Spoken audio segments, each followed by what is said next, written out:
Hace algunas semanas comenzamos este capítulo 21 y mencionamos que este capítulo es una especie de apéndice o epílogo del Evangelio de Juan, que responde a algunas preguntas que no quedaron claras en los primeros 20 capítulos y fundamentalmente cuando comenzamos a abordar este capítulo 21, cuando hicimos su introducción planteamos 5 cuestiones, 5 preguntas que tal vez quedaron allí abiertas en estos primeros 20 capítulos del Evangelio y era importante entonces que Juan las recogiera en este último capítulo conclusivo, esta especie de epílogo a su Evangelio. La primera de esas preguntas era: ¿quién cuidaría de los discípulos cuando Jesús regresara al Padre?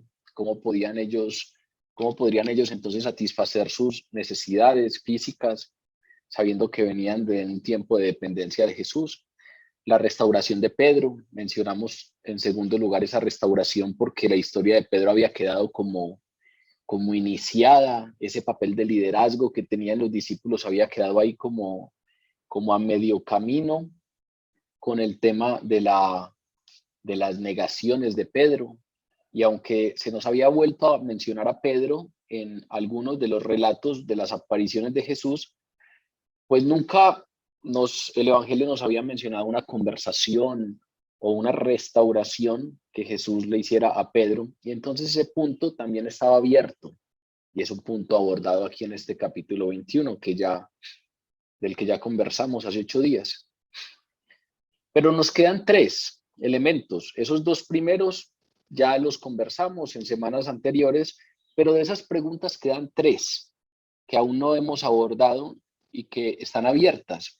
Juan en su Evangelio menciona constantemente el tema del discípulo amado, pero no nos queda totalmente claro quién era ese discípulo amado.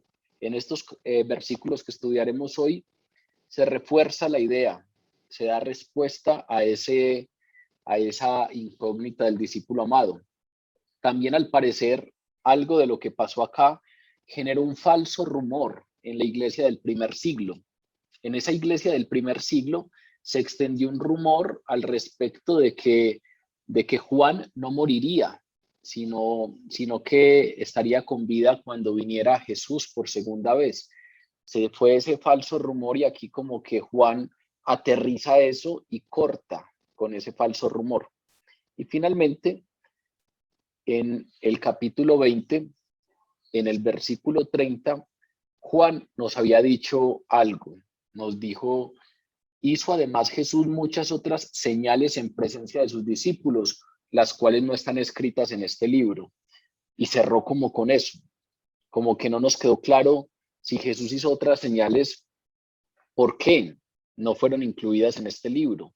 ¿Cuál fue la intención de ignorarlas o de no mencionarlas? Entonces parecería que hace falta una explicación del porqué de la no inclusión de esas otras muchas señales de Jesús que no obviamente fueron incluidas en el Evangelio. Esos 3 puntos están abiertos y son los 3 puntos a los que se refiere Juan para cerrar el Evangelio. Y se refiere a ellos en el marco de 2 elementos fundamentales en la fe cristiana. La primera es la convicción de fe, tener convicción de en qué se cree, tener convicción de cuál es mi declaración de fe, qué es lo que yo profeso creer, porque a veces tenemos un título nominal, una denominación, y esa denominación a veces la tenemos por herencia, porque nuestros padres eran creyentes o porque nuestros padres eran o decían ser católicos y entonces nos llevaban a misa. Y finalmente, a veces no necesariamente hay una plena conciencia y convicción de aquello en lo que yo creo. En los inicios de la iglesia había algo muy bonito y era hacer declaraciones de fe públicas. Cuando alguien se hacía cristiano, pues públicamente y a voz alzada declaraba en qué creía, como que le estaba declarando a la sociedad ¿cuál era su profesión de fe? ¿En qué era lo que creía? Incluso por allí, si uno lee la primera carta a Timoteo, Pablo le hace mención a Timoteo de su declaración de fe. Pablo le dice, acuérdate de aquellas hermosas palabras que dijiste cuando profesaste tu fe en público. Si se leen esa primera carta de Pablo a Timoteo, van a darse cuenta que efectivamente la costumbre era que cuando alguien se hacía creyente, entonces consideraba exactamente cuáles eran los puntos de su fe, consideraba en qué era que creía y hacía una profesión de fe. Eso es lo que nosotros hacemos cuando recitamos la oración que llamamos credo. Cuando en una Santa Cena o cuando en la Eucaristía se declama el credo, es una declaración de fe, es una profesión de fe. Entonces, por eso uno dice en todo aquello que cree. Creo en Dios Padre Todopoderoso, creo en Jesucristo, su único Hijo, nuestro Señor, que fue concebido por obra y gracia del Espíritu Santo, etcétera, etcétera. Y declaro mi fe. La práctica antigua, que en algunas iglesias hoy se mantiene, era que así como en los estrados judiciales, civiles, se levanta la mano derecha antes de hacer un juramento en símbolo de estar diciendo la verdad, en símbolo de estar diciendo aquello de lo cual estoy convencido, pues también en algunas ceremonias religiosas, antes de decir el credo o cuando se está diciendo el credo, se levanta la mano derecha porque hay una especie de profesión de fe. Todo eso de lo que estoy hablando es lo que tiene que ver con el asunto de la convicción, con estar totalmente convencidos. La convicción es un convencimiento. En la fe es muy probable que a veces lo que se le pone como antítesis o antónimo a la fe es la duda. Cuando uno a veces dice, sí, yo creo, pero es que a veces tengo dudas, a veces me asaltan algunas dudas al respecto de si esto en lo que digo creer, si es así. Y entonces finalmente el tema de la convicción es precisamente el tema del estar convencido.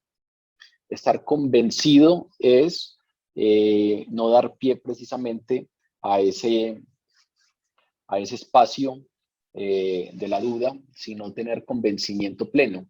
Y cuando digo no darle espacio a la duda, no es porque sea mejor no preguntar y sea mejor no cuestionar.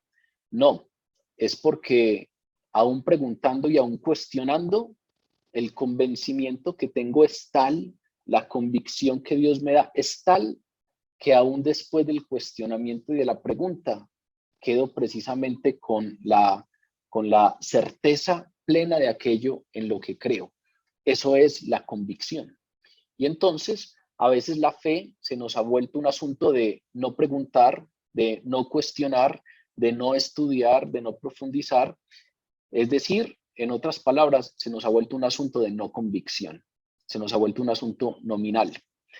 En este fragmento final del Evangelio de Juan, resulta que Juan responde a esas tres incógnitas enmarcando su escrito en el elemento de la convicción y acompañando a la convicción el elemento del seguimiento. Finalmente, pareciera decir que el camino cristiano es un asunto de convencimiento para el seguimiento. Es un asunto de caminar, es un asunto de ser discípulo. Y recuerden que ser discípulo es ir tras las huellas del maestro. Y entonces uno tiene que estar convencido de su maestro para empezar a caminar detrás de él. Y pareciera que allí hay como una especie de resumen teológico o espiritual de este evangelio. En esta última parte del evangelio, entonces, Juan aborda esos tres elementos que habían quedado sueltos. Nos habla un poco de quién es el discípulo amado. Corta totalmente ese rumor de que él no moriría hasta la segunda venida de Jesús y nos explica por qué no incluyó esas otras señales. Pero eso lo hace enmarcado en dos elementos espirituales fundamentales: el convencimiento y el seguimiento, que son la base del discipulado. Voy entonces a leer el texto para que comencemos la conversación de la noche de hoy. Juan, capítulo 21, versículos 20 al 25.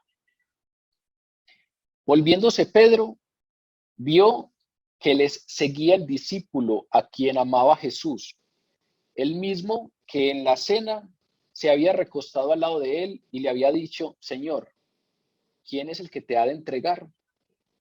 Cuando Pedro le vio, dijo a Jesús: Señor, ¿y qué de este? Jesús le dijo: si quiero que él quede hasta que yo venga, ¿qué a ti? Sígueme tú. Este dicho se extendió entonces entre los hermanos, que aquel discípulo no moriría. Pero Jesús no le dijo que no moriría, sino: si quiero que él quede hasta que yo venga, ¿qué a ti? Este es el discípulo que da testimonio de estas cosas y escribió estas cosas, y sabemos que su testimonio es verdadero. Y hay también otras muchas cosas que hizo Jesús, las cuales, si se escribieran una por una, pienso que ni aún en el mundo cabrían los libros que se habrían de escribir. Amén. Este es entonces el relato final, el fragmento final del Evangelio de Juan. Y, y en este fragmento entonces Juan nos empieza hablando de unas temáticas muy particulares. Pareciera que al principio, en los 3 primeros versículos, hiciera mucho énfasis en el tema del seguimiento. Volviéndose Pedro iba caminando, recuerden, a la orilla del lago de Galilea, que en este tiempo ya se le llama el mar de Tiberías. Ya sabemos que se le puso así en honor a Tiberio, pero esto fue después, pero es el mismo mar de Galilea que se nos narra en otros apartes del Evangelio.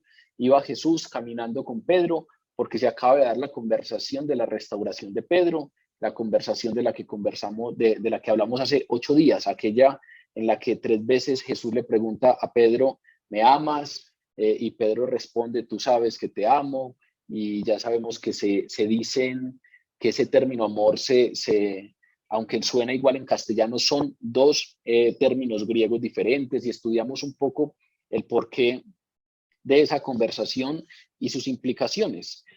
Y estando en esas, siguieron caminando en la orilla, y nos dice entonces aquí Juan que Pedro se volteó, Pedro se dio vuelta y vio que el discípulo amado de Jesús, el discípulo al que Jesús amaba, les seguía. Al parecer ese discípulo empezó a caminar detrás de ellos, y entonces Juan nos dice que Pedro se volteó y lo vio. Y fuera de eso nos da algunas especificaciones sobre quién es ese. Nos dice: es el mismo que en la cena se había recostado al lado de Jesús y le había dicho: Señor, ¿quién es el que te ha de entregar? Cuando Pedro le vio, le preguntó a Jesús: Señor, ¿y qué de este? ¿Qué va a pasar con este? ¿Qué es lo que viene para este? Y Jesús le dijo: si yo quiero que él quede hasta que yo venga aquí a ti, sígueme tú. Recuerden que esta parte, estos 3 versículos, siguen a un asunto final, a la conversación final de la restauración de Pedro. Y esa conversación final de la restauración de Pedro es que Jesús profetizó la manera en que Pedro moriría. De manera pues que están hablando de un asunto que tiene que ver con el final de la vida de Pedro, que tiene que ver con la muerte, que tiene que ver con cómo se decantará finalmente los días de Pedro.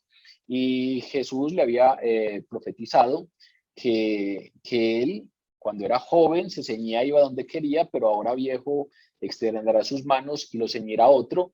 Y Juan nos dice que esto lo dijo dando a entender la muerte por la que habría de glorificar a Dios. Y hace 8 días conversamos un poco que si uno revisa las descripciones de los crucificados por el Imperio Romano, se habla en esos términos: se extienden las manos, y entonces precisamente aquí hay una profecía de cómo Pedro moriría.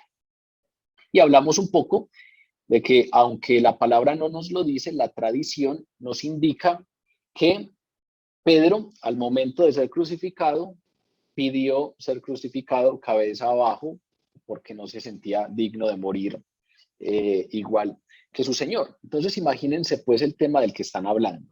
No es, ya pasaron el asunto de eh, apacienta mis corderos, pastorea mis ovejas. Ya pasaron esa parte y ahora están hablando de la muerte de Pedro. Acaban de hablar de esa muerte de Pedro.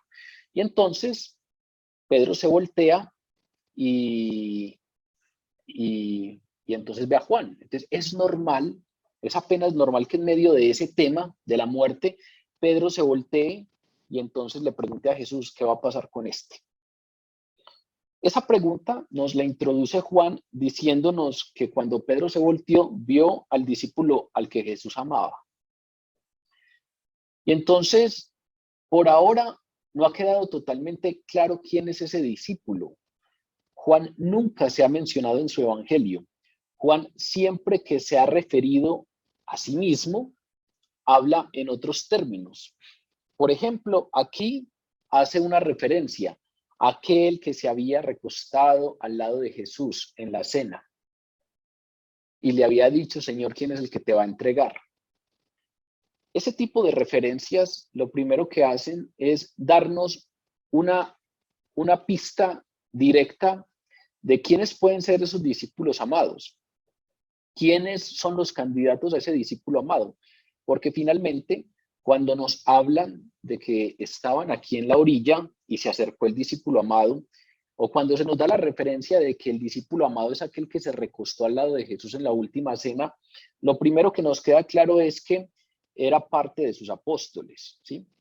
Pero fuera de eso, no solamente era parte de sus apóstoles, sino que eran parte de los 7 discípulos que estaban acá. Y aquí estaba Simón Pedro, Tomás, Natanael, los hijos de Zebedeo y otros 2 de sus discípulos. No estaban los 12, sino que solamente estaban 7. Entonces ahí se va acortando el grupo de posibilidades. Pero fuera de esas, las referencias a las que se hace mención hablan de intimidad. No todos los discípulos, no todos los apóstoles de Jesús tenían la misma intimidad, la misma cercanía. Sabemos que entre los 12 había un grupo que era el grupo más cercano a Jesús. Y ese grupo más cercano a Jesús era el que más confianza le tenía. E incluso Jesús se lleva a esos a ciertos momentos que no se llevó a los otros. Por ejemplo, en el monte de la transfiguración no están los 12. En el monte de la transfiguración solamente están sus 3 más íntimos, que son Pedro, Santiago y Juan. Constantemente cuando uno revisa el Evangelio, se da cuenta que están los 12, pero dentro de ese grupo de los 12 hay un subgrupo con el que hay mayor cercanía y es Pedro, Santiago y Juan. Y aquel que se recostó en el pecho de Jesús para preguntarle en la cena quién era el que lo había de entregar, muy seguramente era uno de estos 3. La referencia entonces que aquí nos hace Juan es que precisamente este discípulo que se acercó ahí por la orilla, el que les seguía, era el mismo que se había recostado al lado de Jesús en la última cena. De manera pues que estamos hablando de Pedro, Santiago o Juan, que eran aquellos que tenían esa intimidad tan cercana con Jesús como para recostarse de esa manera y hacerle esa pregunta en la cena. Pero ¿por qué siempre decimos que el discípulo amado es Juan? ¿Por qué entonces no decimos que el discípulo amado podría ser Pedro? Pues una de las razones es este texto. Una de las razones es que cuando leemos este texto ya sabemos que Jesús está caminando con Pedro y Pedro se volteó y vio al discípulo al que Jesús amaba. También el relato de la cena. Recuerden que en el relato de la cena, Pedro es el que le hace señas al discípulo amado para que le pregunte a Jesús quién era el que lo iba a entregar. Entonces hay varios textos que al mismo tiempo hablan de Pedro y de Pedro hablándole a ese discípulo amado, o Pedro haciéndole señas a ese discípulo amado, lo que de entrada nos permite descartar a Pedro. Ahora, ¿por qué se descarta a Santiago? ¿Por qué tenemos tan claro que no es Santiago? Esto tiene que ver con el tiempo de escritura de este evangelio, porque recuerden que cuando aquí Juan habla del discípulo amado, también dice que ese discípulo amado es el que da testimonio de todas estas cosas y el que escribió estas cosas. De manera pues que aquí Juan nos está diciendo que ese del que habla él como el discípulo amado es el escritor de este texto.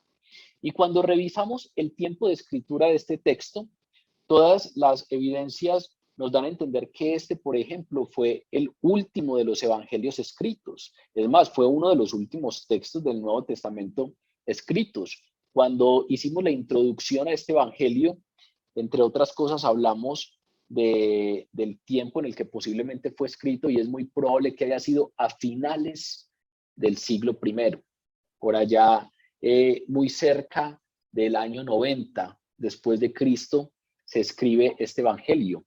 Es un evangelio tardío, es un evangelio que se escribe mucho tiempo después de los otros y por eso pues tiene una connotación menos histórico-cronológica y más teológica, más espiritual.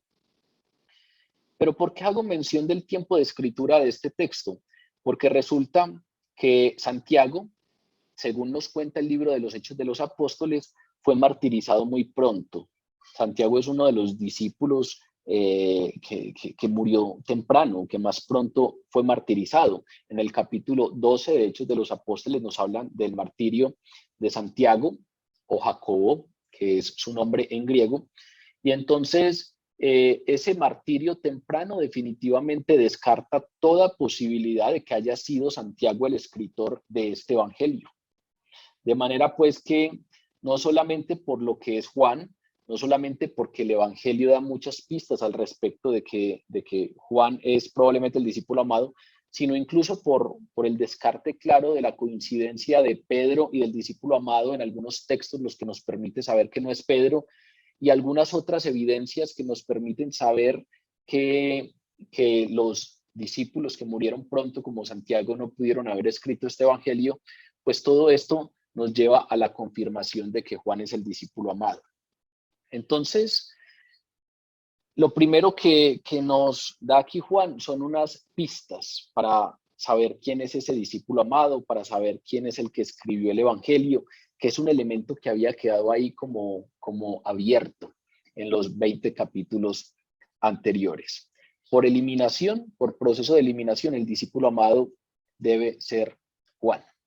Ahora, estamos en la conversación entonces de Pedro con Jesús, después de la predicción sobre la muerte de Pedro, y muy seguramente esa predicción, esa profecía sobre su muerte le hizo preocuparse por aquel que venía detrás. Volteó y vio a Juan, y ya sabemos que no solamente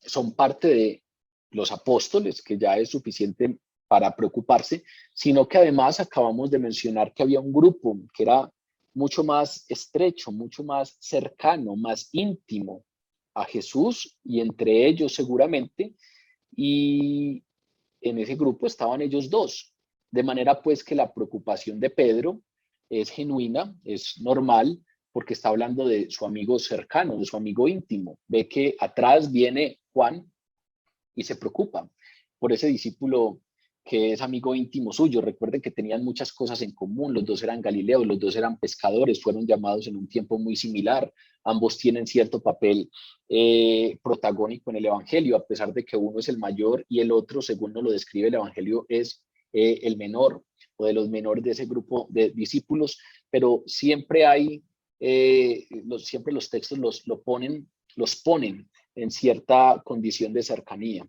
Y entonces hay una preocupación de Pedro por ese amigo cercano y por tanto le dijo a Jesús, Señor, ¿y qué de este?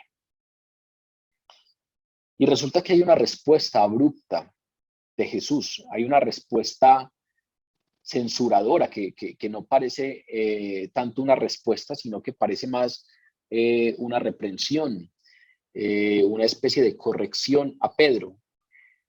Y esa corrección o esa reprensión tiene un propósito claro y es aclararle a Pedro que el futuro de Juan no era asunto suyo. La respuesta de Jesús es, si quiero que él quede hasta que yo venga, ¿qué a ti? Sígueme tú. Todo lo que venimos revisando de Pedro, que concluye fuertemente con esto, concluye con este tema de si yo quiero que él se quede hasta que yo venga, ¿qué? Sígueme tú, porque a partir de ahí ya no vuelve a aparecer Pedro, ahí ya se cierra la conversación de Jesús y Pedro, y pareciera como que como que Jesús hiciera eco a lo que le había dicho en el versículo 9. Y dicho esto, añadió, sígueme. Jesús restauró a Pedro, le profetizó su muerte y le dijo, sígueme. Luego Pedro volteó, vio a Juan, se preocupó por qué iba a ser de Juan, le hizo una pregunta a Jesús y la respuesta de Jesús es, ¿eso qué tiene que ver contigo? Tú sígueme, volviendo a hacer eco de la ordenanza o del mandato que le había hecho en el versículo 19. Y ahí como que cierra el proceso de Pedro. Ahí como que cierra ese proceso de restauración de Pedro. Y ese proceso de Pedro es un proceso en el que todos los creyentes pueden ver el significado esencial del ser un cristiano. Ahí podemos ver el significado claro de ser cristianos, porque en ese proceso de Pedro hay un elemento básico que es el amor. ¿Me amas más que a estos? El amor a Cristo, el amar a Jesús más que a cualquier otra cosa, es un elemento básico del cristianismo y estar dispuesto a seguir a Jesús a pesar de. Ese tema del seguimiento es el que le está aquí reiterando a Jesús. Vas a morir de esta manera, sígueme. No es de tu incumbencia lo que vaya a pasar con Juan, sígueme. Pareciera que hay una reiteración clara de Jesús en ese tema del seguimiento, pero es un seguimiento que parte de un convencimiento. Jesús restaura a Pedro, le pregunta si le ama y fuera de eso después revisa si efectivamente está dispuesto a caminar, a seguirlo, a pesar de lo que eso implique. Y ahí es donde le dice, sígueme. Digo que ahí podemos ver nosotros el significado esencial de ser un cristiano, porque resulta que seguir a Jesús es la condición innegociable de la vida cristiana. Seguir a Jesús es la condición sine qua non de la vida cristiana. Sin seguimiento a Jesús no hay cristianismo. Entonces, finalmente, tenemos que entender ahí esa reiteración de Jesús a Pedro como finalmente un resaltar ese elemento del seguimiento. En el capítulo 12 de este evangelio lo habíamos ya planteado. Jesús lo planteó de una manera muy simple. Juan 12:26 dice, si alguno me sirve, sígame. Si alguno quiere tener algo que ver conmigo, sígame. En el capítulo 10, cuando Jesús dice que es el buen pastor, menciona que la marca de sus ovejas es que le siguen. Mis ovejas escuchan mi voz, reconocen mi voz y me siguen. Esa es la marca distintiva de las ovejas de Jesús, que reconocen su voz y le siguen. ¿Y qué significa ese tema del seguimiento? Significa encontrar un rumbo en él, porque resulta que otros proyectos de vida más asociados al antropocentrismo o al egocentrismo, a cómo encuentro yo mi realización personal, muy seguramente otros caminos están más asociados a encontrar otros rumbos, a encontrar mi propio rumbo. Y resulta que el elemento esencial del que está hablando Jesús tiene que ver precisamente con un rumbo. Seguir, el seguimiento tiene que ver con eso, tiene que ver con que cuando yo estoy siguiendo a alguien, es ese otro el que me define el rumbo. Cuando uno va con amigos o con la familia para una finca y solamente algunos saben dónde queda, es normal que se diga, yo me voy adelante y sígame. Ese sígame es, usted no tiene que pensar para dónde voltear, no tiene que estar revisando si coge atajos, usted lo que tiene que hacer es seguir. Y muchas veces ni siquiera entonces sabe para dónde va, ni siquiera entonces sabe dónde queda ese lugar de destino, pero está siguiendo. Eso es importante porque finalmente hay una sed que tenemos al respecto de el rumbo, el sentido, hacia dónde vamos. Hay una especie de hambre existencial asociada a ese tema de la de la seguridad de dirección, asociada a ese tema de tener certidumbre de a dónde me dirijo. Y un elemento entonces que resalta aquí Jesús es ese, el seguimiento. Y el seguimiento implica encontrar en él el rumbo. Y resulta que una de las cosas interesantes del seguimiento es que yo encuentro el rumbo sin necesariamente conocer el destino, pero sí sabiendo a quién sigo.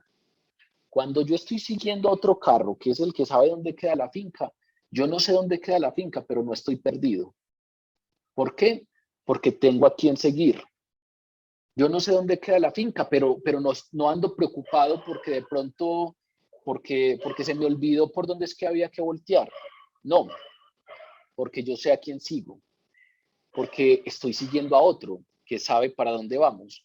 Y entonces la certidumbre del rumbo, la certidumbre de encontrar sentido y dirección, no necesariamente depende de conocer el destino final. Depende en algunos casos de saber a quién se sigue. Y aquí el elemento básico es el seguimiento. Lo que está diciendo Jesús es, tú sígueme. Encuentra el rumbo tras mis pasos. Encuentra la dirección tras mis pasos. Y hay un elemento adicional en la forma de seguir a Jesús, que es el encontrar una forma de caminar. Porque seguir a Cristo significa más que solamente ir detrás como siguiendo un carro. Significa entenderlo como Señor. Le sigo porque es mi Señor y entonces me someto a su voluntad. Y ese someterme a su voluntad implica fundamentalmente dos cosas. Obedecer. Mateo en el capítulo 7, Jesús recalca el tema del seguimiento. Tiene todo que ver con la obediencia, con obedecer los mandatos de Dios, pero también tiene que ver con el tema de la imitación. En Primera de Tesalonicenses, en el primer capítulo, Pablo habla de algo muy interesante y es que nosotros vinimos a ser imitadores del Señor. Ustedes fueron llamados a ser imitadores de Jesús. Hay un libro famoso en la iglesia que se llama La imitación de Cristo y finalmente esos dos elementos de la obediencia y la imitación tienen que ver con el seguimiento, porque el cristianismo entonces, cuando uno revisa claramente la propuesta de Jesús, entiende que el seguir no es solamente un asunto de dirección, sino también una forma de caminar. Se va tras las huellas de alguien, pero se va tras esas huellas de la misma manera o intentando hacerlo de la misma manera como aquel que pisó por primera vez esas huellas.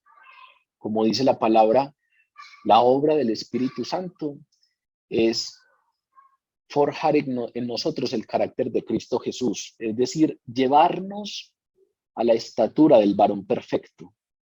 Intentar poco a poco, en eso consiste el proceso de santidad, ser cada vez más parecidos a Jesús. Eso es a lo que Pablo le llama ser imitadores del Señor. Ustedes vinieron a eso.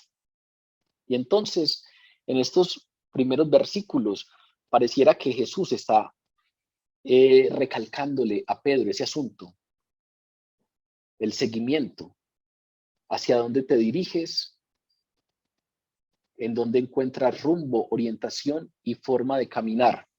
Y eso, al parecer, es lo más importante. Si quiero que Él quede hasta que yo venga, que a ti, sígueme tú. Es como si nos estuviera diciendo, en otras palabras, que si Juan moría o si Juan vivía o si Juan se quedaba hasta la segunda venida, no era incumbencia de Pedro.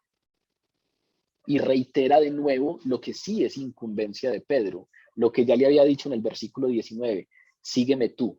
Es como haciendo una aclaratoria sobre qué cosas deben ocupar a Pedro, qué cosas deberían interesarle a Pedro y cuáles no. La atención de Pedro debería estar, no debería estar en nadie más. Su propia forma de caminar detrás de Jesús, su propia devoción, su propio servicio, qué tan parecido es a Jesús, qué tanto está siguiendo el rumbo, la dirección que Él le está señalando, es lo que tenía que preocuparle. en cambio se estaba ocupando de algunas otras cosas que no eran de su incumbencia. Es como si Jesús le estuviera dando la claridad, la convicción a Pedro de que él tenía un plan único para cada uno de sus seguidores, que la vida de cada uno de sus seguidores tiene un propósito y que a veces estamos perdiendo el foco de ese propósito y de ese plan que tiene en la vida nuestra porque estamos demasiado interesados en lo que pasa en la vida de otros, en asuntos que, como dice aquí directamente Jesús, no son de la incumbencia de Pedro. Es como si el asunto del seguimiento fuera tan importante y fuera tan grande como que demandara tanto, y hay tantas cosas allí en que ocuparse, que ¿por qué se está ocupando usted de lo que no tiene que ocuparse? ¿Por qué está preguntando por cosas que no son de su incumbencia? Y vean que si lo traemos a nuestra vida, resulta que este tema de la fe suele generar ciertas incógnitas que, que tienen que ver a veces con asuntos que no necesariamente son de nuestra incumbencia. La mayoría de cuestionamientos que nos hacemos normalmente tienen que ver con asuntos que no necesariamente tienen que ver con nuestro seguimiento. Nosotros solemos cuestionar asuntos de los tiempos escatológicos, de la venida de Jesús, y cuándo va a pasar esto y cuándo, de qué manera se va a dar. Claro, la palabra nos llama a esperar ese momento. La palabra nos hace, nos hace un llamado a prepararnos para ser capaces de discernir las señales, pero ese ser capaz de discernir las señales, vean que son preguntas por ese tiempo, pero en función de mi proceso. ¿Cómo está mi relación con Dios? ¿Cómo soy yo capaz realmente de discernir esas señales? Si efectivamente tengo unos oídos y un corazón sensible a la voz del Señor para poder entender el rumbo que Él quiere para mí. Pero por el contrario, muchas veces entonces nos hallamos entrometiéndonos en asuntos que no son de nuestra incumbencia. Por el contrario, muchas veces nos encontramos preguntando por asuntos que no necesariamente nos conciernen. Y eso hablándolo en temas espirituales. Pero también este texto lo podríamos relacionar con temas de relaciones horizontales, con temas entre nosotros, con las relaciones entre nosotros. Cómo pareciera que a veces estamos tan preocupados por el proceso del otro, por si el otro que dice ser tal cosa todavía cae en estas otras cosas, con que revisar efectivamente cómo vive el otro, si efectivamente la vida del otro, si es coherente con lo que presume o con lo que pregona.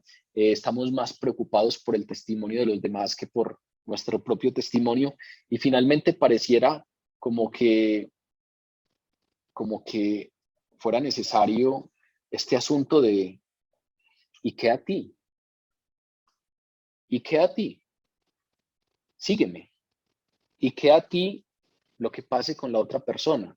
¿Y qué a ti lo que esté sucediendo en la relación del otro? ¿Y qué a ti lo que esté pasando en la vida laboral y en la vida personal, profesional del otro? No quiero decir con esto que estemos llamados a la indiferencia, ni mucho menos. Este evangelio precisamente es reiterativo en decirnos la manera como lo reconocerán es por la unidad que tienen. La manera como reconocerán que son mis discípulos es porque se aman unos a otros. Pero esa incumbencia entonces tiene, al parecer, varios rasgos o varias formas de llevarse a cabo. Hay una incumbencia que se hace desde el amor, hay una incumbencia que se hace desde la no indiferencia, hay una incumbencia en la vida del otro asociada a extender la mano, a ayudar, pero hay una incumbencia que tiene que ver con la curiosidad, hay una incumbencia que tiene que ver con la murmuración, hay una incumbencia que tiene que ver con el saber solo por saber, porque tenemos algo de sed de la vida de los otros. Y resulta que aquí entonces el elemento en el que recalca Jesús usted tiene bastante en qué ocuparse. ¿Qué a ti? sígueme tú. ¿Por qué te incumben estas otras cosas? Sígueme tú. ¿Cómo está tu seguimiento? ¿Cómo están tus oídos en términos de sensibilidad para ser capaz de discernir la orientación que te está dando Jesús en el camino? ¿Qué tan parecidos son tus pasos a los que Él dio? ¿En dónde está ese asunto de la imitación de Cristo? ¿Qué tal estás en temas de obediencia? Y recuerden que todo esto no lo plantea Juan en términos de juicio, lo plantea en términos de caridad, en términos de revísese un poco también su seguimiento y muy seguramente será mucho más compasivo a la manera de hablar de la vida de los demás. Porque recuerden que es precisamente Juan el que nos dice, intenten no fallar, intenten ser santos como su Padre es santo, pero si caen, si resbalan, si pecan, sepan que tienen un abogado en los cielos, Jesucristo. Juan es el primero en decirnos, eso hace parte de, y aunque no es una licencia para pecar, hace parte de, el camino precisamente es camino porque no hemos llegado a la meta, porque es un seguimiento en donde se va poco a poco forjando el carácter de Cristo Jesús en nosotros, pero en ese seguimiento, entonces, hay tanto de qué ocuparnos, hay tanto que agradecer, porque a pesar de que nos caemos a veces, tenemos un abogado en los cielos que intercede por nosotros ante el Padre, que nos cubre con su sangre para que cuando el Padre nos vea, no mire nuestra miseria y nuestro pecado, sino que vea la justicia de Él. Hay tantas cosas por las que ocuparnos en ese camino que queda a ti todo lo demás. Queda a ti el ministerio del otro. ¿Qué te incumbe a ti lo que está pasando entonces en la relación del otro, en los problemas del otro? Si no es con ánimo de la incumbencia del amor y la incumbencia de estirar la mano y la incumbencia de ir y preguntar para orar juntos, pues todo lo demás queda a ti. Sígueme tú.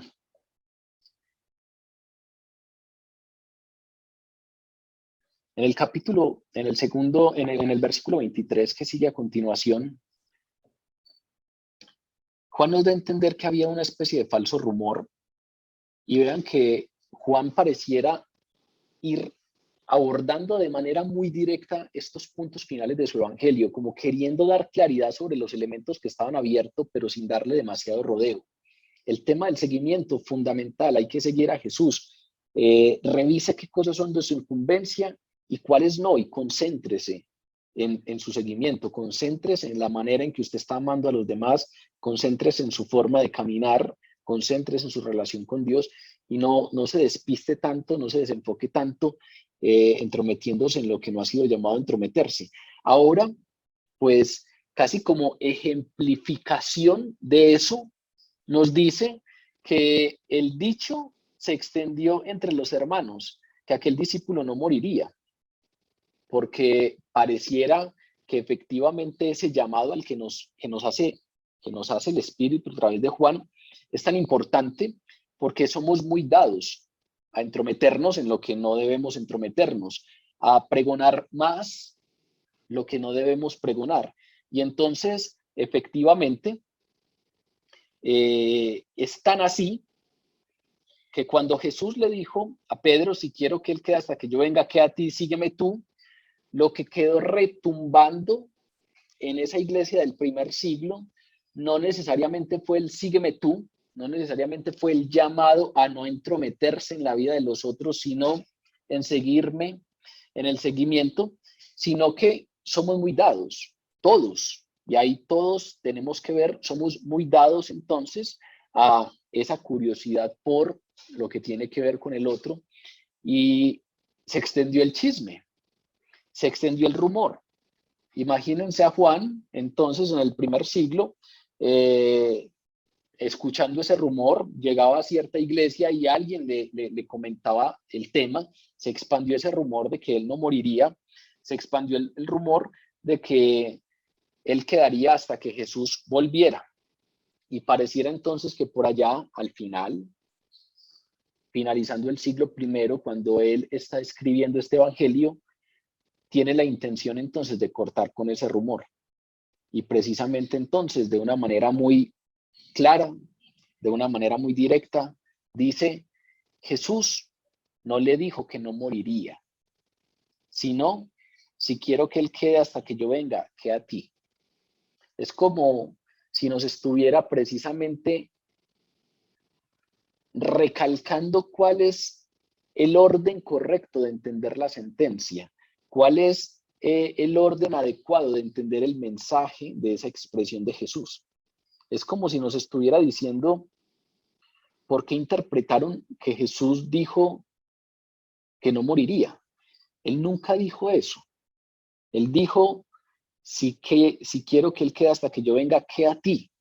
Recalcando literalmente esa pregunta. ¿Qué a ti? ¿Qué te importa a ti?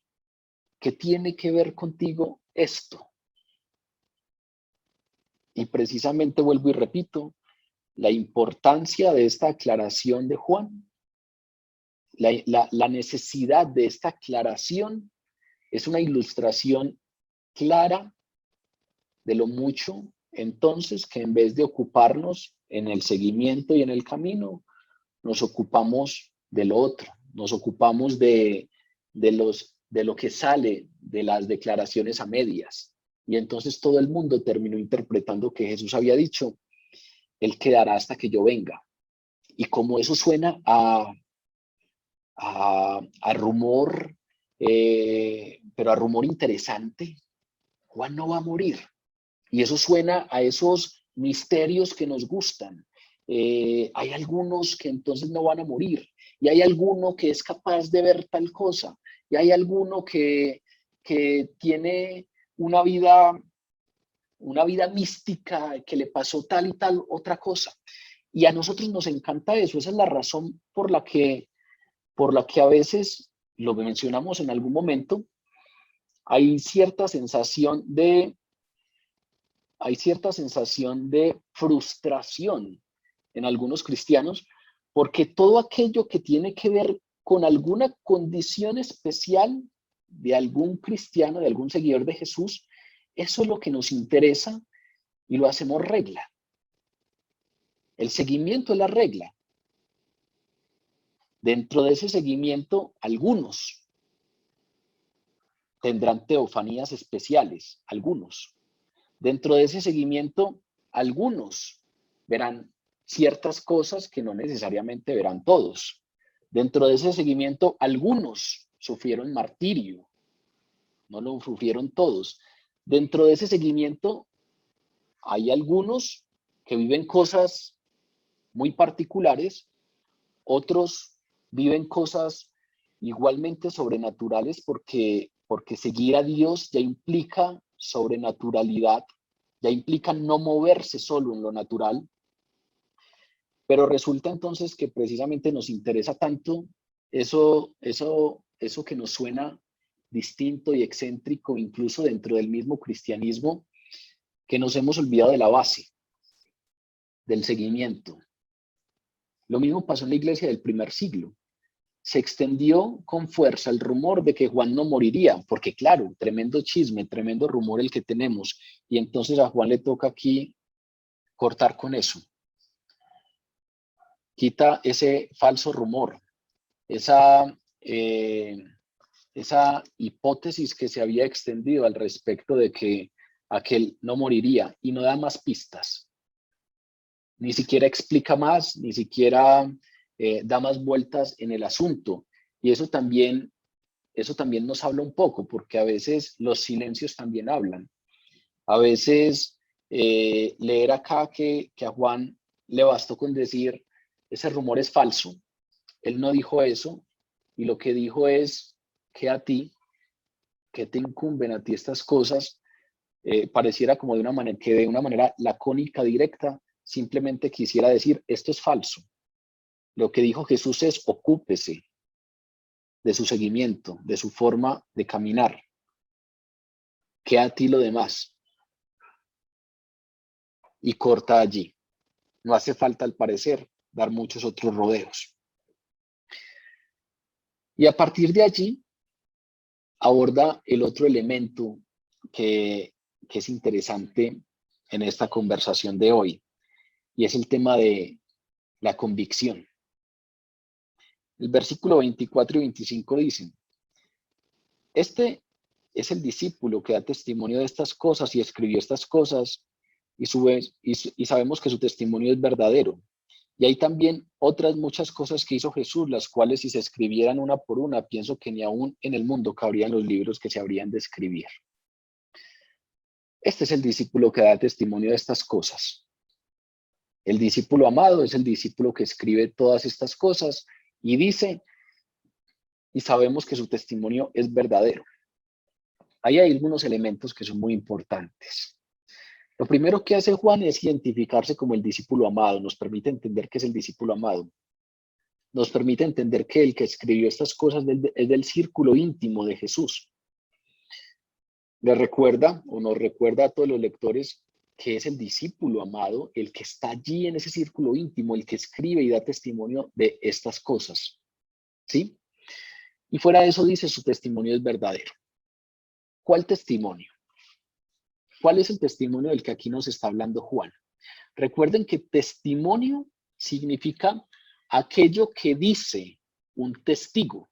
La palabra testimonio solamente tiene razón de ser con un sujeto, y ese sujeto es un testigo. El testimonio es lo que cuenta un testigo acerca de lo que otro es o de lo que otro hace o hizo. Entonces, un testigo en un juicio es aquel que cuenta, vea, yo vi que pasó esto, esto y esto. O por el contrario, un testigo puede testimoniar que vio que esa persona estaba en un lugar diferente al que ocurrieron los hechos, y entonces él puede testimoniar que esa persona no tiene nada que ver con ese delito, por ejemplo. ¿Pero por qué puede testimoniarlo? Porque es testigo. Yo soy testigo de que él no estaba allá. O sí, yo soy testigo de que él hizo tal cosa. Y lo normal entonces es que esos testigos tengan un adjetivo que pareciera implícito, pareciera obvio, y es ser testigo ocular. Lo que normalmente pasa con un testimonio es que el testimonio que tiene más peso en un juicio es el testimonio del testigo ocular, el que estuvo allí y vio, no al que le contaron, sino el testigo que presenció. Pareciera que ese adjetivo ocular estuviera inmerso en ese tema de ser testigo. Y entonces Juan, aquí precisamente, vean que antes de decirnos el testimonio es verdadero, todo esto que yo escribo es mi testimonio, nos deja muy claro que ese testimonio es el testimonio de un íntimo. Es como si estuviera precisamente dándonos evidencia de que el testimonio que aquí está escrito es de un testigo ocular. Es como si nos estuviera diciendo, esto no es el testimonio de alguien al que le contaron, sino que es el testimonio de alguien que vio. A diferencia, por ejemplo, del Evangelio de Lucas.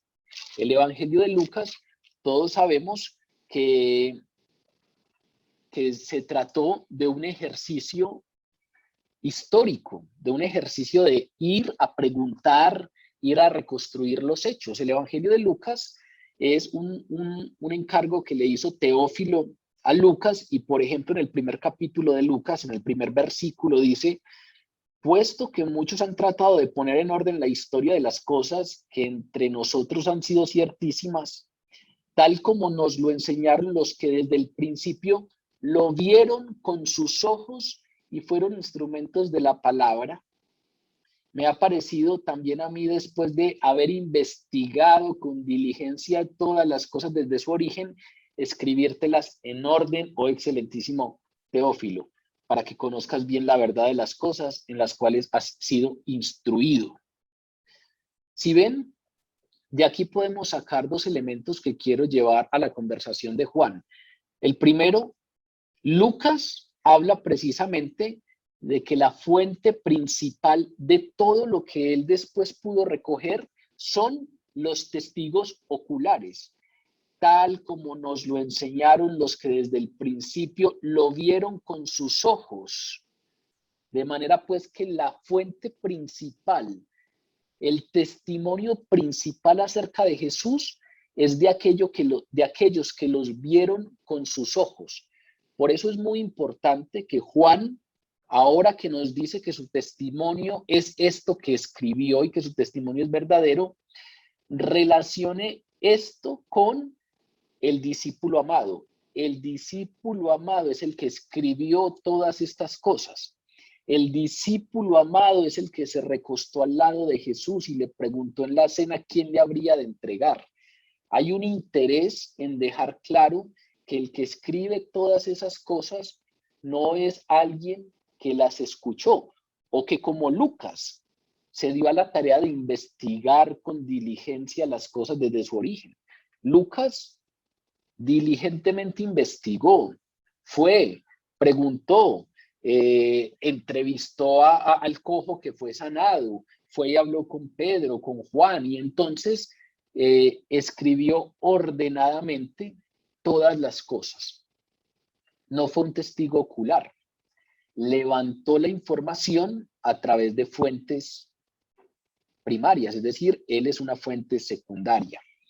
El testimonio base suele ser el de los testigos oculares.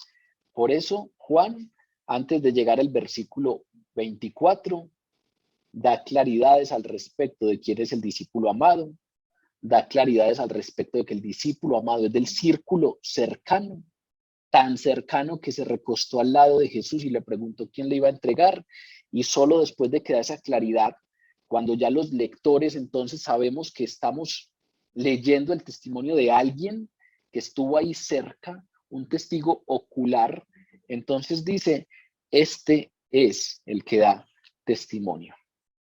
Lo segundo, ¿para qué se da testimonio? En el caso de Lucas, Lucas se dio a la tarea de investigar todas estas cosas con un propósito y lo dice directamente en el versículo 3 y 4 del primer capítulo de su evangelio. Me ha parecido también a mí, después de haber investigado con diligencia todas las cosas desde su origen, escribírtelas por orden, oh excelentísimo Teófilo. ¿Para qué? Para que conozcas bien la verdad de las cosas en las cuales has sido instruido. Convicción. Conocer la verdad de las cosas en las que me han instruido. Conocer la verdad de la fe a la que fui llevado. Conocer la verdad de la fe que profeso.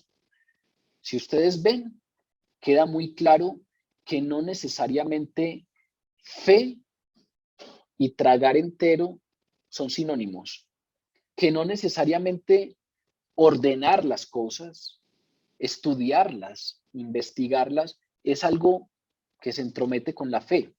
No, por el contrario, pues Lucas lo hace con la finalidad de que Teófilo conozca la verdad de las cosas en las que ha sido instruido.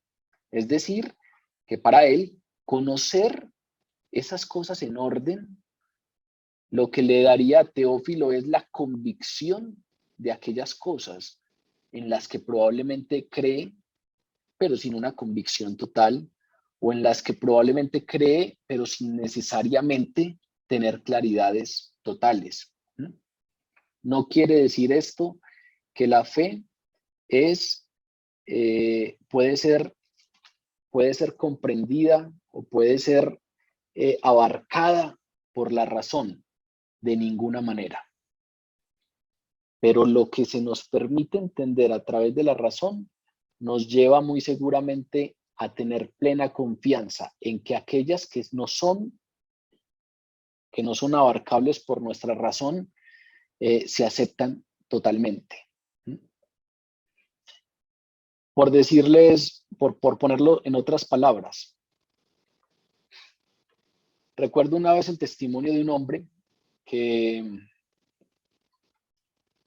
solía ser bastante racional, preguntarlo todo, cuestionarlo todo, y se dio cuenta que en la iglesia no ponían en duda de ninguna manera el nacimiento virginal, no ponían en duda de ninguna manera la resurrección de Cristo, no ponían en duda de ninguna manera algunos elementos que tienen que ver, que son base de nuestra fe cristiana, pero ponen en duda asuntos que tienen que ver, por ejemplo, con el diluvio, asuntos que tienen que ver con la historia de Jonás y la ballena, ponen en duda algunas otras cosas. Él finalmente se dio a la tarea de estudiar los puntos más finos de la fe, los puntos más delgados de la fe. Y estudiando eso, tuvo una convicción tal de quién era Dios y de qué Dios era el que tenía enfrente, que finalmente declaró: con el Dios que me he encontrado es tal que algunos tienen problema con aceptar que Jonás fue tragado por una ballena y estuvo en el vientre 3 días. Yo, después de encontrarme con el Dios que me he encontrado, si ese Dios me dice que fue Jonás el que se tragó la ballena y la tuvo en su estómago 3 días y luego la vomitó, luego la expulsó, lo creo. Menciono esto porque precisamente parte de un ejercicio racional, pero un ejercicio racional que entiende que no solo la razón basta, sino que es un ejercicio racional asociado a tener convicciones claras, a partir del cual incluso la fe puede expandirse de la manera como finalmente menciona este hombre que les traje a colación. Este es el discípulo que da testimonio. Y entonces hay un testimonio claro. Ya sabemos que es el testimonio de un testigo ocular y ya sabemos que ese testigo ocular era íntimo de Jesús. ¿Cuál es el testimonio? Este evangelio. Y resulta que este evangelio tiene un resumen. El último versículo del capítulo 20 es una especie de propósito claro, compendio claro de Juan al escribir su evangelio. ¿Qué dice ese versículo 31 del capítulo 20? Estas cosas se han escrito para que crean algo. Es decir, mi testimonio, yo voy a un juzgado, a un juicio, y doy mi testimonio para que crean algo, para que se convenzan de algo. Yo lo vi, créanlo. Eso es lo que hace un testigo. Aquí Juan está haciendo exactamente lo mismo. Nos está diciendo: yo fui testigo ocular y mi testimonio es este. ¿Y cuál es el testimonio? ¿Qué quiere él que creamos? El versículo 31 lo dice claramente: que Jesús es el Cristo, el Hijo de Dios, y para que creyendo tengan vida en su nombre. Hay algo que creer y una consecuencia de esa acción. Hay que creer que Jesús era el Mesías que había de venir, prometido al pueblo de Israel, el Cristo, que significa Mesías en griego.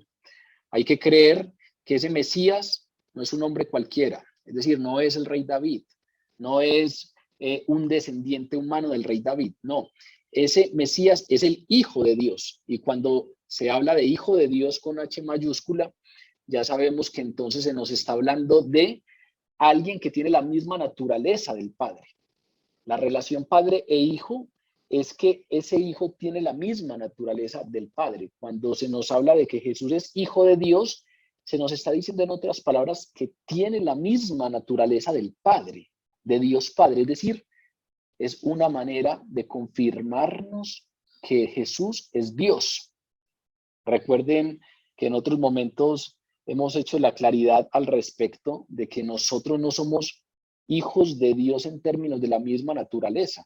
Nosotros no somos hijos de Dios por naturaleza, nosotros somos criaturas de Dios. Nuestra naturaleza es diferente porque la naturaleza de Él es divina. Nosotros somos hijos por adopción, pero Jesús es hijo de Dios en tanto tiene la misma naturaleza del Padre. Eso hay que creerlo. Es decir, Jesús era el Mesías que había de venir, pero no es un profeta más, no es un buen tipo al que hay que seguirlo porque tiene unas enseñanzas morales destacadas. No, es el Mesías y fuera de eso es Dios. Eso es lo que finalmente Juan nos dice. Mi testimonio se resume en esto. Quiero que crean que Jesús es el Mesías y es Dios.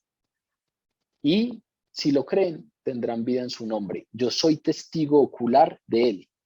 Soy testigo de lo que hizo, soy testigo de lo que dijo, soy testigo de quién es, y hoy vengo a decirles que mi testimonio es verdadero y yo que lo vi puedo afirmarles esto. ¿Por qué su testimonio es verdadero? Ya sabemos que es un testigo ocular y eso le da cierta garantía, cierto peso a su testimonio, y ya sabemos cuál es el testimonio que nos da, pero ¿por qué diríamos que es verdadero? Lo primero entonces fue testigo ocular, pero resulta que hay cierto peso que se le da a la palabra, ese asunto de dar testimonio. Por ejemplo, en el Antiguo Testamento no se podía condenar a alguien sin el testimonio de testigos oculares. En el Antiguo Testamento se deja claro que se necesitan el testimonio de testigos oculares para que una persona sea sentenciada. Es decir, es muy importante el tema de dar testimonio. Y normalmente el testimonio tiene que ver con un asunto de vida o muerte, porque los juicios en donde es más importante ese testimonio del testigo ocular es en donde hay una posibilidad de pena de muerte. Si ustedes revisan eso, en el pueblo de Israel, en la legislatura del pueblo de Israel había pena de muerte, y entonces el testimonio de alguien podría conllevar a la pena de muerte para otra persona.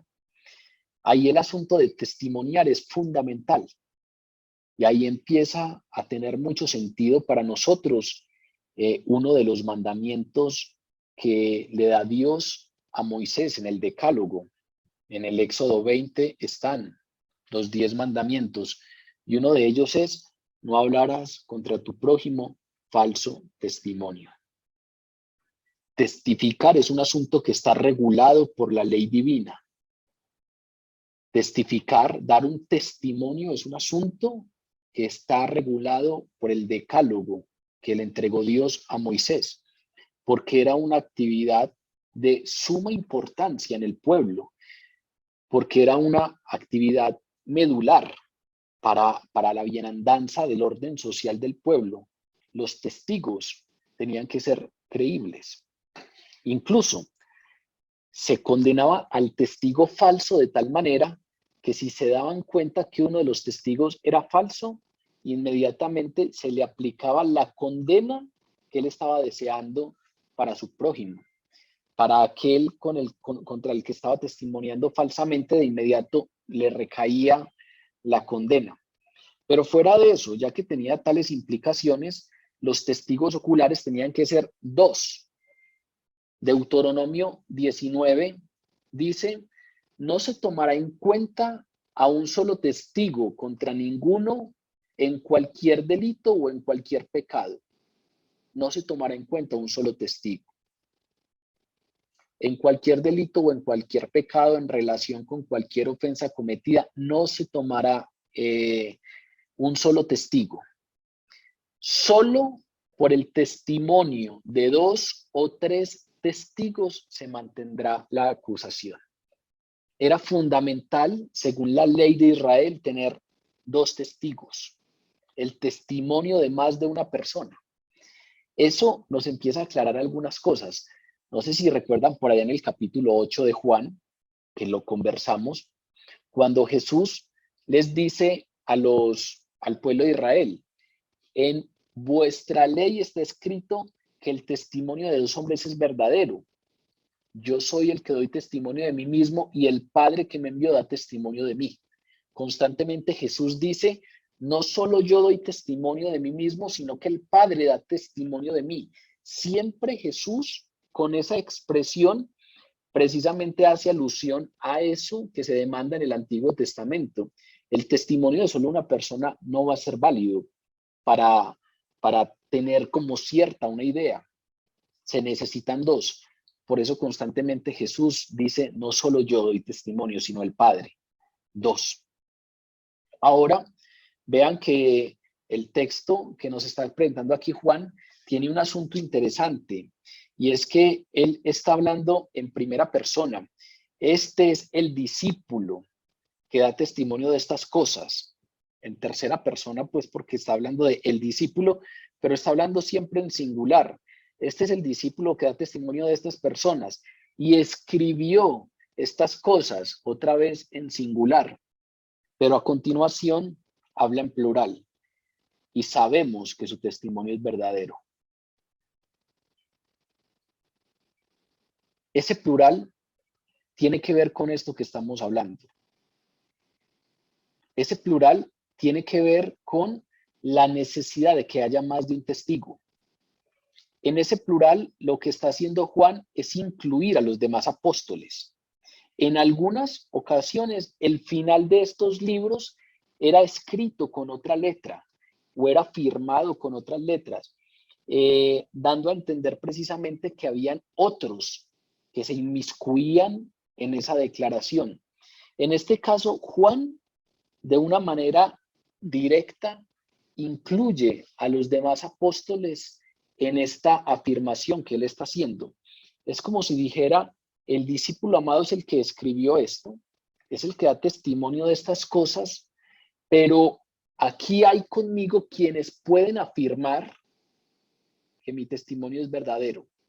Es decir, hay quienes pueden darle peso a lo que yo estoy diciendo, hay quienes pueden reconfirmar lo que yo estoy diciendo, porque precisamente cuando se habla de 2 o 3 testigos es para que el uno reconfirme la versión del otro.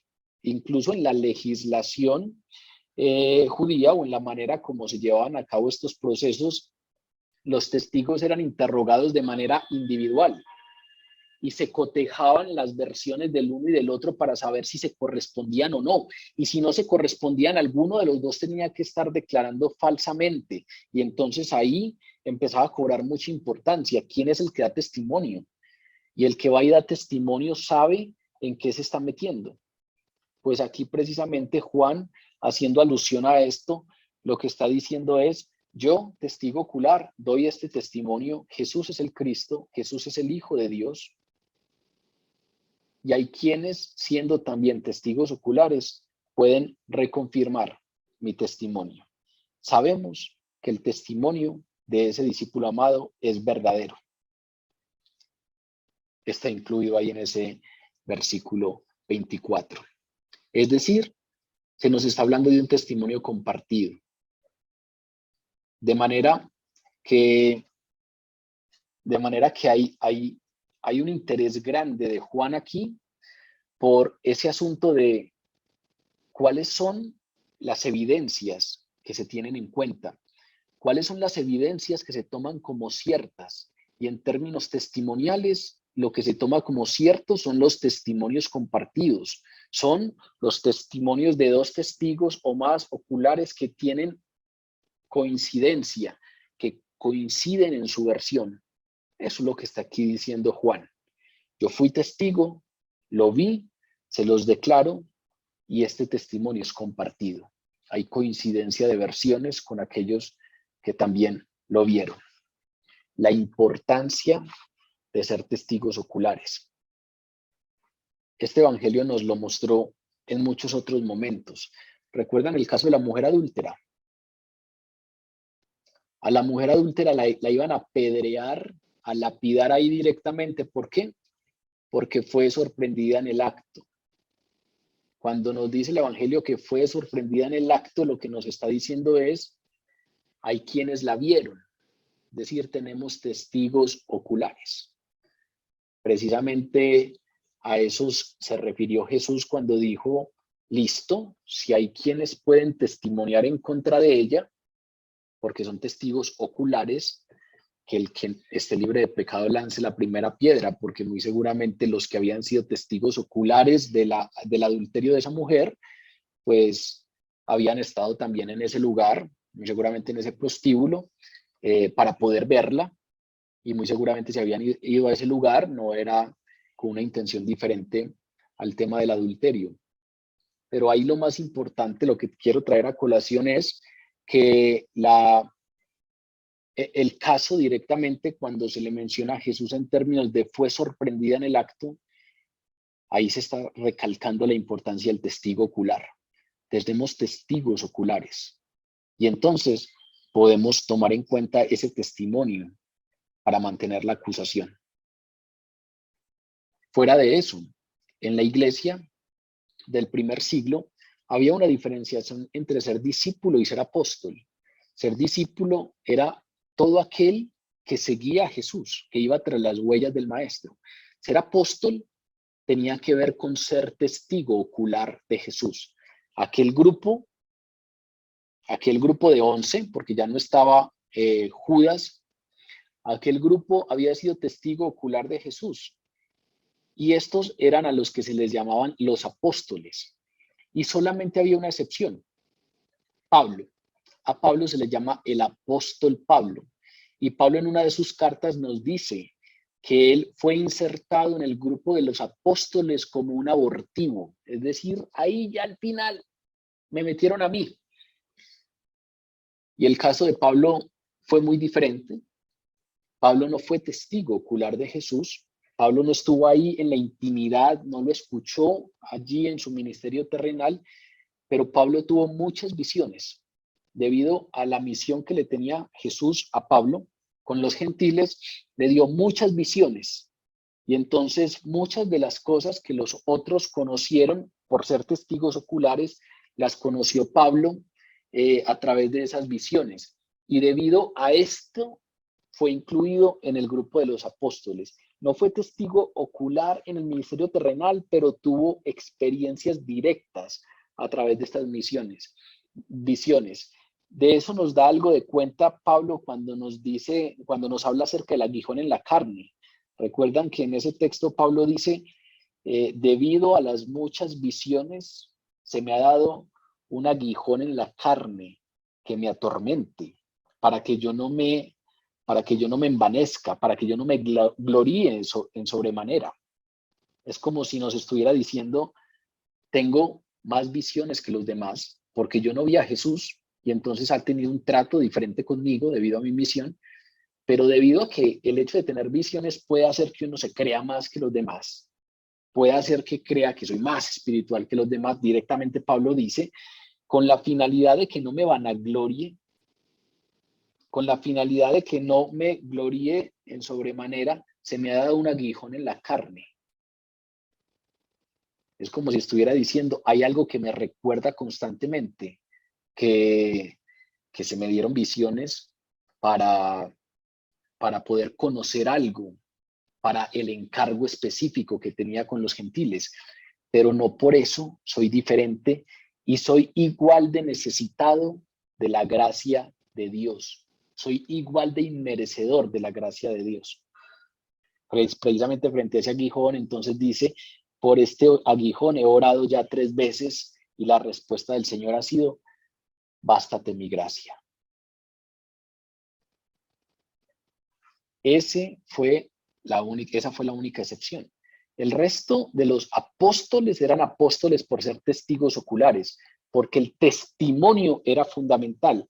A esos son a los que se refiere Lucas, cuando dice, como nos enseñaron los que desde el principio lo vieron con sus ojos. Esos son los apóstoles. El tema de ser testigo ocular era fundamental.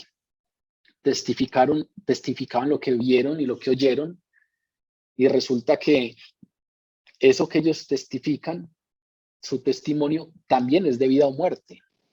Porque así como aquí lo dice Juan, mi testimonio es de vida o muerte porque escribo estas cosas para que crean que Jesús es el Cristo, el Hijo de Dios, y para que creyendo tengan vida en su nombre.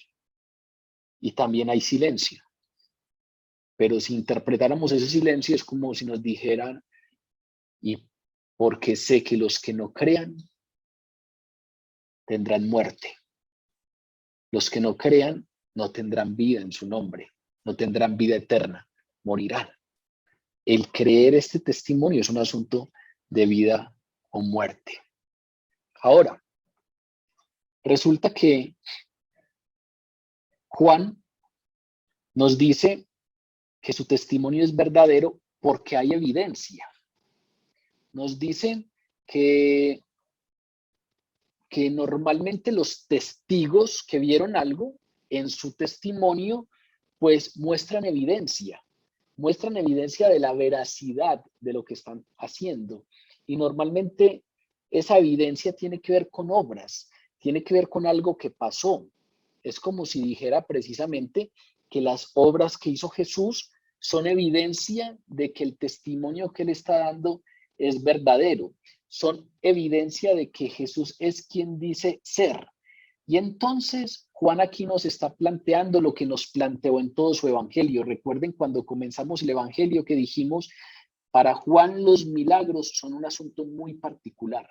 Los otros evangelios están plagados de milagros de Jesús. Tienen muchos más. Juan solamente toma 7 señales milagrosas y les llama señales, porque para él lo más importante es que esas señales señalan, valga la redundancia. Esas señales muestran, esas señales son evidencia de que este testimonio que está dando es verídico. Incluye 7 señales que él selecciona adecuadamente para mostrar con esas 7 señales que allí, si profundizáramos en esas 7, tendríamos evidencia suficiente para saber que el testimonio que él está dando es verdad, es verídico. Y ese tema de entender las obras como una fuente de convicción hacia la deidad de Jesús es un camino que el mismo Jesús enseñó. No sé si recuerdan cuando Juan el Bautista estaba en la cárcel y llamó a 2 de sus discípulos y los envió a Jesús. Está en el capítulo 7 de Lucas. Los envió a Jesús para preguntarle si Jesús era el que habría de venir, el Mesías prometido, o si deberían esperar a otro. Imagínense, Juan el Bautista, el que estaba desde antes de que empezara su ministerio terrenal, Jesús, bautizando a la gente, preparando el camino, aún él tenía cierta duda en algún momento y preguntó y mandó a decir y cuestionó, interrogó, llamó a 2 de sus discípulos y los envió a Jesús a preguntarle si él era el que había de venir. Quería confirmación. Y cuando vinieron aquellos 2 discípulos de Juan a Jesús, le dijeron que Juan el Bautista los había enviado para preguntarle si era el que habría de venir o si debían esperar a otro. Y resulta que dice Lucas, capítulo 7, versículo 18, en ese mismo momento en que aquellos enviados estaban preguntándole, en esa misma hora sanó a muchos enfermos, sanó enfermedades y plagas, sanó de espíritus malos y a muchos ciegos les dio vista. Y después de hacer esto, respondió a los enviados de Juan el Bautista y les dijo, vayan y hagan saber a Juan lo que han visto y oído. Los ciegos ven, los cojos andan, los leprosos son limpiados, los sordos oyen, los muertos son resucitados y a los pobres les es anunciado el evangelio. Y bienaventurado todo aquel que no haya tropiezo en mí. ¿Qué hizo Jesús? Los envió a testimoniar. Vayan y hablen. Háblenle a Juan de lo que han visto y oído. Vayan como testigos oculares. Nadie les contó nada. No están transmitiendo algo de lo que no fueron testigos. Vayan y háblenle lo que acabaron de ver. Ustedes vieron que los ciegos ven, los cojos andan, los leprosos son limpiados, los sordos oyen, los muertos resucitan. Vayan como testigos oculares y den testimonio para que Juan esté convencido. Si ustedes ven, ahí la enseñanza de Jesús también nos plantea estos milagros como señales, estos milagros como evidencia y como fuente de convicción al respecto de la deidad de Jesús. Ahora Juan está precisamente entonces dando un testimonio y cuando da ese testimonio nos habla precisamente de las obras que hizo Jesús que respaldan ese testimonio. Y es allí en donde enlaza la quinta pregunta.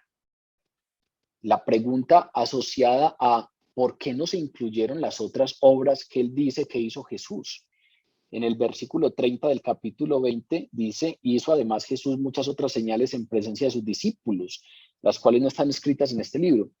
Pues entonces aquí precisamente lo que está diciendo es que su testimonio es verídico, que el testimonio es verdadero, pero no exhaustivo. ¿Qué quiere decir eso? Quiere decir, lo que yo cuento es la verdad, pero no estoy contando todo lo que pasó. Con esto que cuento ya es suficiente para dar evidencia de que lo que estoy diciendo es verdad. Con esta parte que seleccioné es suficiente para que se den cuenta. Es como si alguien necesitara dar un testimonio en un juzgado y no cuenta todo lo que hizo X día, sino que cuenta solamente ese momento en el que estuvo en presencia de la persona en cuestión, o esos asuntos que son decisivos, o si durante todo el día tuvo contacto con esa persona, puede seleccionar algunos momentos de esos que él considere que ya con esto basta. Es que si solamente les cuento esto, ya se tienen que convencer, porque definitivamente si esto es cierto, pues es imposible que él haya estado allá en tal momento, etcétera. Aquí es como si Juan nos estuviera diciendo algo similar. Mi testimonio es verdadero, pero no exhaustivo. ¿Por qué? Porque precisamente termina el Evangelio diciendo, hay también otras muchas cosas que hizo Jesús. Doy testimonio y en ese testimonio seleccioné unas cosas específicas. Con eso basta para que se den cuenta que lo que digo es verdad. Pero hay muchas otras cosas que hizo Jesús, las cuales si se escribieran una por una, pienso que ni aún en el mundo cabrían los libros que se habrían de escribir. Amén. Y con eso termina su evangelio. Está respondiendo a la posible pregunta que quedó en ese capítulo 20. ¿Y por qué no incluyo más obras? Esas otras muchas señales que dijo que hizo Jesús en presencia de sus discípulos y que no están escritas en este libro, ¿por qué no las escribió? Como testigo ocular, si las presenció, si fue testigo de ellas, ¿por qué no las escribió? Pues bajo la inspiración del Espíritu Santo, Juan escogió unas particulares, específicas, de acuerdo con el propósito de que creamos que Él es el Cristo y el Hijo de Dios. Con esas basta. La declaración hizo más obras de las que podrían registrarse en todos los libros del mundo, precisamente nos está dando evidencia de que en los 4 evangelios que nosotros conocemos, en los 4 evangelios que tenemos en la Biblia, solo hay una constancia selectiva y limitada de los acontecimientos. Solamente hay un pedazo de lo que pasó. Algunas de las obras que hizo Jesús. Eso si uno lo revisa en detalle, pues refuerza la idea de cuán grande fue la incredulidad de Israel, porque muchas de las cosas que aquí nos escribieron, Israel las presenció. No creyó en el Mesías, no creyó en la demostración del poder divino, no creyó en esa evidencia ampliada, porque tuvieron la evidencia ampliada de todo lo que hizo Jesús. Por eso es que Jesús llora por Jerusalén. Recuerden por allá en el Evangelio, en el capítulo 19 de Lucas, que Jesús se lamenta por Jerusalén y dice, oh Jerusalén, si también tú conocieses, al menos en este día, lo que es para tu paz, pero están encubiertos tus ojos. Están encubiertos tus ojos. Si conocieses, si te dieras cuenta de toda esta evidencia que tienes delante, si te dieras cuenta de aquello que es para tu paz, para que tengas vida, si conocieras toda la evidencia asociada al tiempo de tu visitación, dice Jesús, pero se lamenta porque efectivamente hay una gran evidencia que se les dio al pueblo de Israel y no la creyeron, no la tomaron. La evidencia entonces es aún mayor de la que nosotros conocemos. Es tan amplia esa evidencia que dice Juan que no cabría si se escribiera todas las cosas que hizo. Ellos como testigos oculares presenciaron tantas cosas que solo integran un pedazo. Claro, recuerden que no estamos en el tiempo de la escritura digital y la imprenta. Estamos en el tiempo de la escritura a mano, de los escribas, de los amanuenses, y entonces seleccionan una parte de esa evidencia y la incluyen en ese testimonio. Es como si estuviera diciendo, este testimonio no es exhaustivo, pero es suficiente. No es el testimonio completo de todo lo que pasó, pero es suficiente para que crean que Jesús es el Mesías que había de venir y el Hijo de Dios. Y para que creyéndolo tengan vida eterna. Amén. Con esto cierra Juan su evangelio, haciendo énfasis en el seguimiento, en la primera parte de este texto, dejándonos claro que el seguimiento es lo más importante, dejándonos claro en qué tenemos que poner la atención, en qué debemos enfocarnos, dejándonos claro que a veces nos dispersamos en otros asuntos, pero que a nosotros esos otros asuntos, sigámosle, que a ti, sígueme tú, el seguimiento. Pero fuera de eso habla del seguimiento con convicción, porque no nos está llamando a seguir simplemente por hacerlo, nos está llamando a tener convicción clara de que el testimonio que nos da es verdadero. Es decir, nos está llamando a que leamos este evangelio y tengamos plena convicción de de lo que aquí se dice es verdad. El seguimiento con convicción, el seguimiento con convencimiento.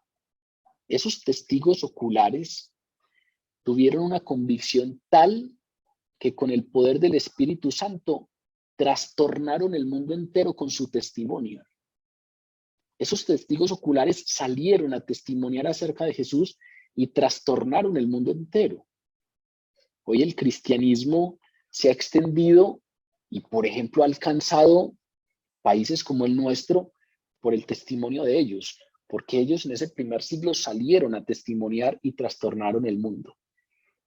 Pero su convicción era tal, seguían a Jesús con una convicción tal que casi todos ellos murieron martirizados por amor a Jesús y al Evangelio. Seguimiento con convicción. Tenían claro en qué creían, al punto que cuando estaban delante de alguien que les planteaba otras alternativas, ellos tenían claro en qué creían, había convicción. Cuando estaban delante de alguien que ponía en duda, aquellos que ellos creían no tambaleaban, porque tenían convicción, eran seguidores con convicción. Creían que Jesús era el Mesías y que era el Hijo de Dios, pero no lo creían simplemente de oídas, no lo creían simplemente con los ojos tapados porque esto fue lo que llegó a mí por herencia, esta fue la educación que me dieron. No, lo creían con convicción y con una convicción tal que Juan, con minucia, nos convence de que su testimonio es real. Es como si nos dijera, no crean por creer, no me crean porque sí. Yo voy a demostrarles, les voy a confirmar que fui testigo ocular, selecciono unas obras específicas que dan cuentas de, y fuera de eso, a manera de lenguaje legal, al momento de hablar de la veracidad de su testimonio, toca el plural para dar claridad de que su testimonio es compartido. Convicción, de donde sacamos entonces dos elementos. El propósito con el que Juan escribió este evangelio que hemos estudiado es que creamos en Jesús como Mesías y Dios. Jesús es el Señor. Jesús es el Salvador, Jesús es Dios, Jesús es el Maestro. Y entonces hay una invitación directa a seguirlo, a ser discípulo. Síganle.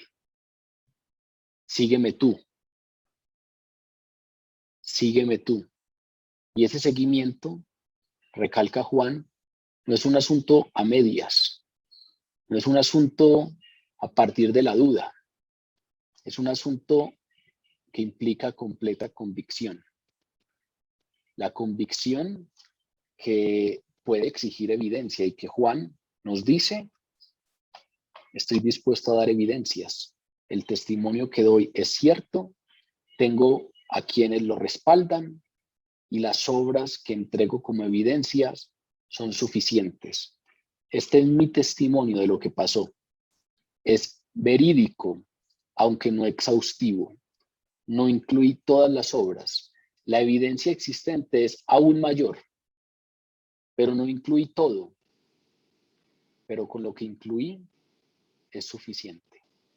Es un testimonio veraz y suficiente para cumplir con su propósito. Crean que Jesús es el Mesías, el Hijo de Dios, para que creyendo tengan vida en su nombre. Vamos a orar.